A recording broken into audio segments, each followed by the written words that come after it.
갈수록 바빠지는 세상에서 개랑 산책하거나 고양이를 품에 안고 있는 모습이 여유로워 보이기도 하죠. 그러나 개나 고양이는 먹이랑 응가에 신경도 많이 쓰이고 털갈이도 하고 주기적으로 주사도 맞히고 사람 키우는 것처럼 손이 많이 가기도 하죠. 동물은 키우고 싶은데 너무 분주한 세상에서 좀 편하게 키울 수 있는 동물은 없을까 고민하시는 분들을 위해서 영상을 만들어봤습니다. 바로 시작하겠습니다. 의외라고 생각하실 수도 있겠는데요. 뱀이 원하는 환경만 잘 맞춰주면 꽤 키우기 쉽습니다. 리빙박스, 톱밥 베딩, 뱀이 들어갈 수 있는 물그릇 이러면 끝이죠. 겨울에도 실내가 따뜻하면 히팅 장치도 필요 없는데요. 물그릇이 있는 쪽에 전기방석으로 따뜻하게 하면 항상 물그릇에 들어가서 응가를 합니다. 그러면 물만 버리고 갈아주면 되죠. 그래서 제가 키울 땐 1년 내내 적당한 온도로 전기방석을 깔아줬죠. 뱀이 은근히 깨끗한 동물이라서 알아서 대소변을 가립니다. 뱀 전용 수세식 화장실이죠. 또 물에 들어가서 몸에 붙은 진드기들을 익사시키기도 하죠. 여튼 응가 청소나 목욕시키기가 수월해서 10위에 랭크되었는데요. 움직임도 별로 없어서 큰 사육장도 필요 없죠. 보통 톱밥 베딩을 쓰는 이유는 배설물 처리를 위한 게 많은데 뱀들한테는 배설물 처리보다 은신처 역할이 더 크죠. 그래서 베딩도 귀찮으면 빼시고 은신처 같은 거 하나 넣어주시면 됩니다. 먹이는 일주일에 한 번만 줘도 된다는 것도 장점이죠. 심지어 한 달간 굶겨도 건강에 전혀 지장이 없으니 여행을 자주 다니시는 분들에게 적절한 반려동물이죠. 단점은 종류에 따라 난이도가 달라서 예민한 뱀은 그 어떤 동물보다도 사육이 어렵기도 한데요. 온습도나 환경이 안 맞으면 밥을 안 먹는 거식에 들어가죠. 테임이 안 되어 있으면 순을 물릴 수도 있고요. 응가 냄새가 순위권 안의 동물 중에 가장 지독하다는 거, 탈출하면 이사갈 때 나올 정도로 거의 찾기 불가능에 가깝다는 거 정도죠. 뱀이 탈출했는데 방 안에서 오징어 썩는 냄새가 나면은, 그리고 냉동실 안에 항상 흰 쥐가 누워있다는 것 때문에 가족들이 힘들어했는데요. 그래서 저도 3년 키우다가 분양하게 되었죠. 초보분들에게는 적응도 잘하고 온순한 콘스네이크나 킹스네이크를 추천드립니다. 이번 순위에 들어간 동물 중 유일한 포유동물인데요. 특별한 기술도 필요 없고 귀엽고 예뻐서 어린이들이 동물을 키우기 시작할 때 이 녀석으로 많이 시작하시죠. 먹이도 잡식이라 아무거나 다 먹지만 위생적인 환경을 위해서 햇이나 견과류를 많이 주시는데 한 종류의 먹이만 먹이시면 영양 부족으로 제대로 성장하기 어려운데요. 그래서 펠렛사료를 주시는 게 관리나 영양 측면에서 좋죠. 단점은 단백질이 부족하면 서로 잡아먹을 수도 있고 탈출도 잘해서 한번 탈출하면 잡기 어려울 수도 있고 근친교배 많이 된 녀석들은 약해서 잘 죽기도 하죠. 그리고 바닥재도 더러워지면 갈아줘야 되고 물도 매일 갈아줘야 되고 먹이도 매일 줘야 돼서 조금 귀찮죠. 질병 예방을 위해서 청소도 자주 하고 가끔 자기들끼리 싸우면 찍찍 시끄러울 수도 있죠. 단점인지 장점인지 모르지만 번식이 너무 빨라서 감당이 안 될 수도 있고요. 키우기는 쉽지만 손이 좀 많이 간다고 생각돼서 9위에 랭크되었습니다. 열대어 중 가장 키우기 쉬운 물고기죠. 물, 수조, 여과기, 히터만 있으면 잘 삽니다. 물론 같은 난태생 어종인 플래티나 몰리, 베리어티스 등도 비슷한 난이도를 가지고 있지만 그중 으뜸은 국민 열대어 구피죠. 시클리드처럼 서로 싸우는 것도 없고 먹이 주면 그냥 잘 받아먹고 번식도 잘 돼서 키우는 재미도 있고 암모니아가 3ppm까지 떴었는데 잘 먹고 잘 살더군요. 물론 이렇게 키우시면 안 되죠. 단점은 그래도 남미가 고양이 녀석들이라 히터를 쓰셔야 되고요. 의외로 질병에 잘 걸리기도 하는데 대부분 여러 마리를 키우시다 보니까 전염도 잘 되죠. 수명이 짧아서 보통 1, 2년 정도인데 계속 자기들끼리 번식하다 보면은 근친교배가 심해져서 사이즈가 작아지거나 면역력이 떨어지면서 한 방에 몰살하기도 하죠. 이걸 방지하기 위해서는 몇 개월에 한 번 정도는 외부에서 분양받은 구피를 새로 넣으시는 게 좋습니다. 이 녀석은 구피에 한술 더 떠서 히터도 필요 없습니다. 사육 수온이 0도에서 35도라는 넓은 범위의 수온에서 살 수 있고요. 마찬가지로 암모니아 좀 떠도 잘 삽니다. 수반에 적은 수량으로 여과기 없이 키우기도 하죠. 사실 이건 학대 행위에 가깝긴 하죠. 물론 귀한 종류는 어지간한 열대어보다 예민하기도 합니다. 고가에 키우기 까다롭지만 일반 금붕어에서 볼 수 없는 매력이 있어서 고급 금붕어 매니아분들도 많이 계시죠.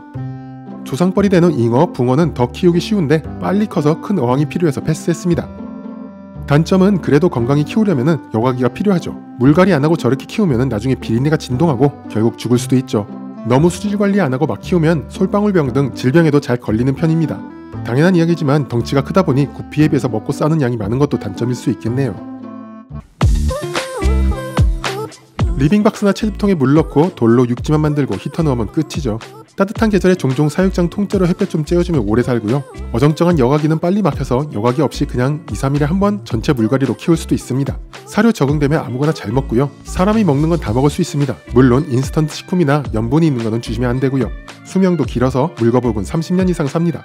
단점은 좀 제대로 키우려면 일광욕 스테이션이 필수고요. 어린 개체는 초기 적응 실패로 밥 안 먹고 죽을 확률이 의외로 높습니다. 그래서 개인 분양으로 키우시던 것 분양받아서 키우시면은 십장생이 아니라 거의 불로장생급이죠. 사이즈 좀 되면은 응가량도 엄청나서 며칠 신경 안 쓰면은 물비린내 확 날 수도 있고요. 사육 수온이 25도에서 30도 정도 되는데 히터 없이 겨울 나기는 좀 어렵죠. 뭔가 환경이 틀어지거나 갑자기 추워지면은 잘 살다가도 먹이를 안 먹기도 합니다. 덩치가 커지면은 사육장도 커져야 돼서 3자 이상 수조에 키워야 되는데 그러면 매일 전체 물갈이가 불가능에 가까워져서 최상급 여과 시스템을 갖춰야 되는데 비용이 꽤 들어가게 되는 것도 고려하셔야 되죠. 귀뚜라미와 미럼은 보통 파충류나 소형동물 먹이용으로 많이 키우고 쥐며느리는 요즘 곽강받는 테라리움에서 배설물이나 찌꺼기 처리용으로 많이 키우죠. 귀뚜라미 몇 마리 가지고 몇백 마리로 번식시켜봤는데 그냥 대형 리빙박스에 계란판만 넣어주고 가끔 스프레이로 물 뿌려주고 뚜껑 닫아 놓으면 잘 삽니다. 축축한 계란판 씹으면서 수분을 흡수하죠. 먹이는 야채, 마른 멸치, 유통기간 1년 지난 동물성 사료 등 아무거나 다 먹습니다. 방온도가 따뜻하면 3개월이면 성충이 돼서 알을 낳기 시작하는데요.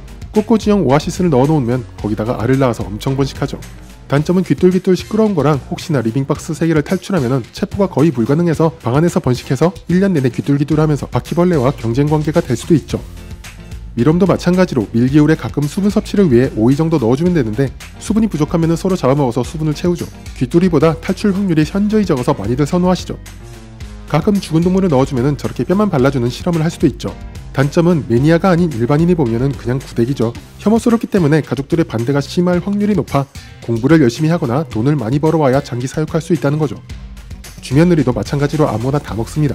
자연에서도 썩은 동식물을 먹고 분해해서 토양을 기름지게 하는 역할을 하는 좋은 동물이죠. 밖에서 만나면 구박하지 마세요.